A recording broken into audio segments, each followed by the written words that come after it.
Wizards of the Coast's newest Secret Lair announcement has fundamentally changed the nature of Secret Lairs, and it's leading to a concept that, for lack of a better term, I am calling Secret Lair Dilution. Magic.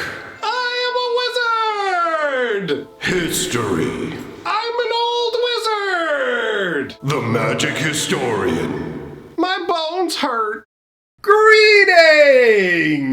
Owners of fine luxury cardboard rectangles, my friends, I hope the day finds you well, because we have gathered to discuss the concept of Secret Lair Dilution and the future of Magic the Gathering. So, recently, Wizards of the Coast has just announced a brand new super drop, and most of the things that we're seeing in this super drop are the kind of things we're used to seeing in the past. The Dracula basic land concept, that's obviously been done before with things like Godzilla. We have some more out there concepts like the Where's Waldo Fibblethip Secret Lair, which I absolutely adore, but still, that falls under the normal umbrella of what we've come to expect for Secret Lairs. However, there is one item in this new super drop that really does glaringly stand out, and it really does feel like the tip of the iceberg in terms of Secret Lair Dilution. So I'll explain to you what I mean by that concept. It's probably not directly obvious just from the term, but it really was the best thing that I could come up with at the time for this video. So basically, what I'm trying to say is this Secret Lair commander deck that's being put out in the new super drop fundamentally alters what we understand as Secret Lairs, and I believe is just the first step in what is a long-term plan Wizards of the Coast has that has not been divulged to us. Now, obviously, this is just a theory I have. I don't have any proof, but I'm going to lay out the thought process for you so you can follow along and let me know what you think. So first of all, why does the commander deck stand out so much? Why do I think this is wildly different? Well, up until now, Secret Lairs were a pretty simple concept. You're going to get a handful of cards. These cards are almost always going to be reprints, although there are occasionally going to do like functionally unique cards, but still, the point is that Secret Lairs are essentially a handful of cards done under a particular concept and all given like card treatments and styles that go along with that concept. So every Secret Lair you would get up until this point would only include new cards in terms of like the artwork and concept, most of the time the reprints, but still, you could only get these cards from Secret Lairs with these particular art styles. You could obviously pick up other versions of them, but you could never get the Secret Lair versions outside of Secret Lairs. Now we have a Secret Lair commander deck, which wildly diverges from this concept. So the Secret Lair commander deck has 5 reversible foil cards in it, which essentially is the same card printed on both sides of the card, but just with different artwork, which admittedly is an interesting concept. If you're somebody who likes particular legendary creatures or things like that, being able to choose which side you want to use, I like that conceptually. But the thing is, there's only 5 different new cards that are actually part of the Secret Lair. And that's just using the term new to mean new artwork. The entire commander deck is 100% reprints. So everything in this deck is a reprint, but 95% of the deck, 95 cards out of the deck, are all just literal reprints using previous Magic artworks. So you're not getting anything new. These cards aren't keyed into the Secret Lair at all, aside from the fact that they fit into the concept of the commander deck. So the commander deck is a coin flipping deck, and all the cards that are in it are meant to fit into a coin flipping deck concept. But that doesn't change the fact that up until now, every Secret Lair had 100% unique artwork across the board. You had new stuff on everything, with the exception of that one Secret Lair where they reprinted like birds and counterspell. But the whole point of that was supposed to be, we're bringing the original art. Like, that was the flavor of the Secret Lair, and that concept went across all the cards. But with this commander deck, we're not getting that concept across 95% of the cards. It very much comes across as a gimmick, and this gimmick is going to succeed. You have a scenario where I've seen tons of people defending this secret lair. They put $100 US price tag on it, and there are people defending this secret lair because they're saying, look, but no, there's $250, there's $300 worth of value out of these cards. And I mean, on one hand, I understand people's excitement about, yo, I can get all these cards that would be too expensive for me to go and buy otherwise. I get that. I understand why that's an incentive. Wizards of the Coast does as well, but at the same time, they're doing the same thing they did with the mystery cards, where they're putting those little planeswalker symbols down in the corner to let you know, oh, it's a reprint from this deck, which actually will make it worth less. So in terms of the secondary market value argument, it becomes a little more difficult to go, okay, you know what, you got a point, because the value of these cards aren't going to be the same. In fact, if enough of these Commander decks sell, it'll drive the prices down on all the previous versions, which is why Wizards went out of the way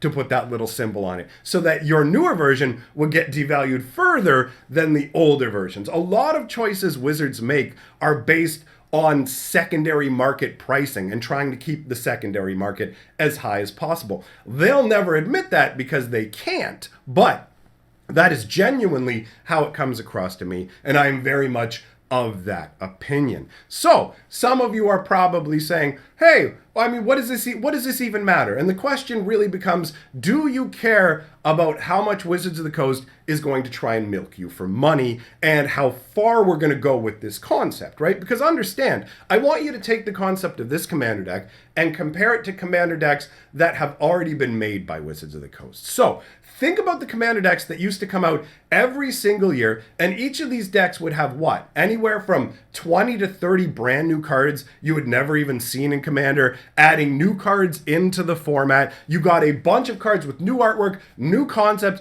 all of that. And those decks, and we're talking American prices here, right? Those decks would be $40. $40 for a deck that has a bunch of new commanders, a whole bunch of new cards added into the format. And now they want you to pay $100 for a commander deck that has 5 reversible foils and literally adds nothing new to the game. They're literally adding nothing new to the game, and they're 100% selling you reprints, where only 5 of them have been given a special treatment. So it really does come across to me as super cash grabby. It's like you're telling me you can spend the time to design dozens of new cards for commander decks, do all that, and sell it at a profit for $40 through LGSs, right?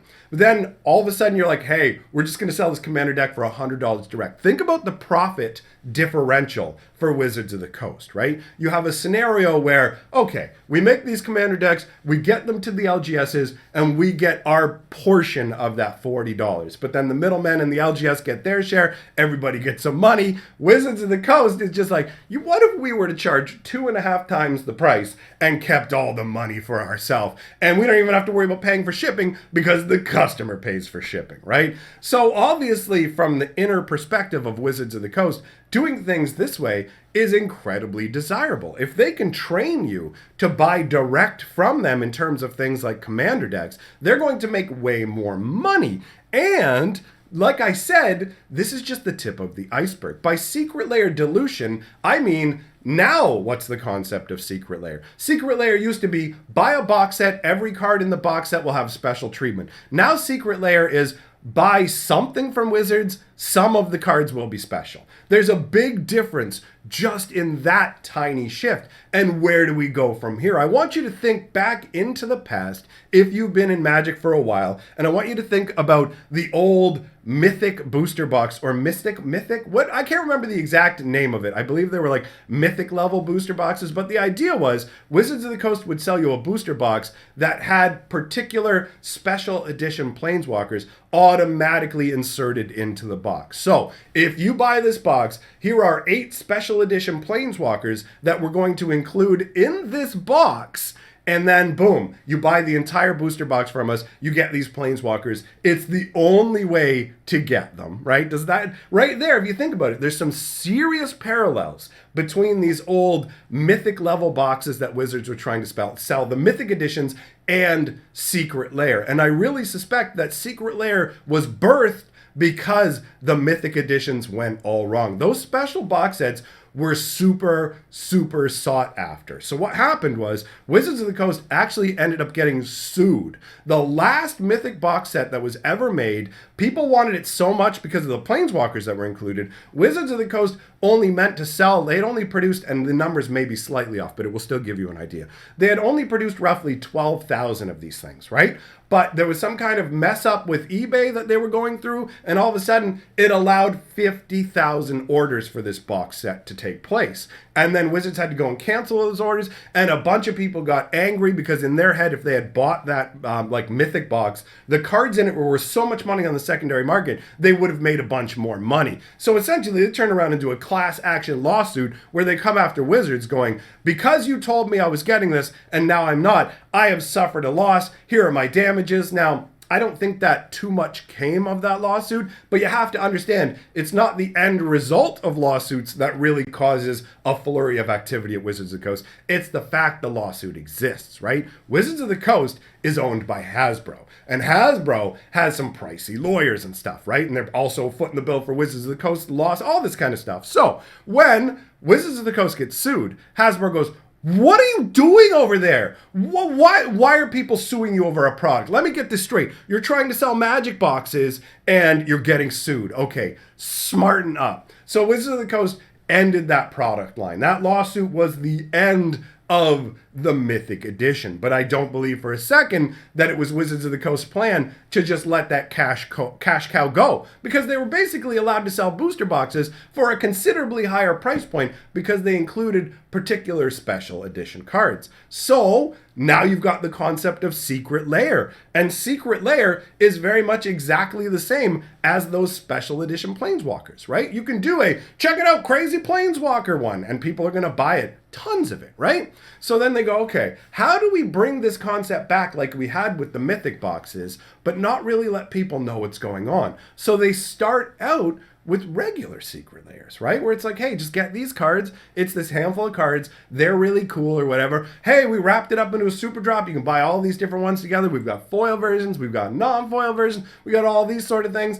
And then now they're like slowly like Trojan horsing in the ultimate plan, which was the plan all along, in my opinion, which is to get you accustomed to just, first of all, get you accustomed to buying through Secret Lairs. How do you do that? Well, you make these hype Secret Lairs that go all over the place and hit all kinds of different taste groups. Once you've ordered one Secret Lair, then your barrier of resistance to order another is much smaller, because now this is a process that you're comfortable with. You've already accepted that Secret Lairs are a thing, and humans basically have this sort of like bias where once you've bought something, you're going to be like, well, I'm not dumb, so obviously me buying this was a smart move, and if me buying this was a smart move, then me buying this other one is a smart move. So they get you used to buying Secret Lairs, and now they introduce this product, and they put enough stuff in here that the Commander community is going to be hyped about it, and they're going to sell a ton of these. The thing is, their dilution strategy is working. They are diluting,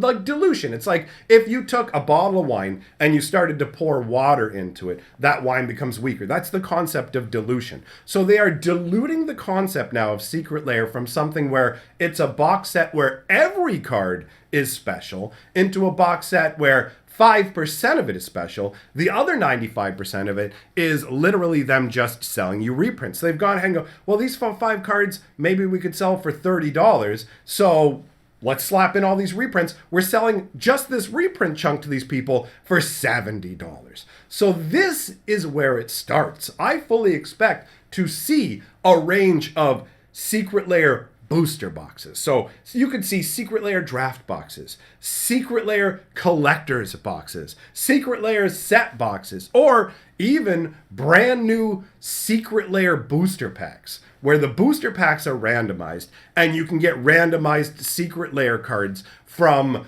the drop that's currently happening, or maybe even previous Secret Lair super drops, regular drops, right? So now you're buying all your booster packs and things like that straight from Wizards of the Coast. They're making the absolute maximum amount of money, shipping all that out to people. And ultimately, I'm just more fascinated about what's going on here than anything, right? I'm not going on about this in a sort of like, oh, it's the end of the world, but it really does look like a fundamental shift in the way things are going to go forwards for Magic the Gathering, where they dilute the concept more and more to Secret Lair, where it can be anything that has at least one special card in it. That's it, right? Imagine, oh, hey, the newest set comes along and they're like, you can buy them at the shop, you can buy whatever, or you can buy the Secret Lair boosters, which in most ways are exactly the same as the other boosters, but 1 out of every 10 has a special crazy variant artwork that you can only get this way or whatever else, or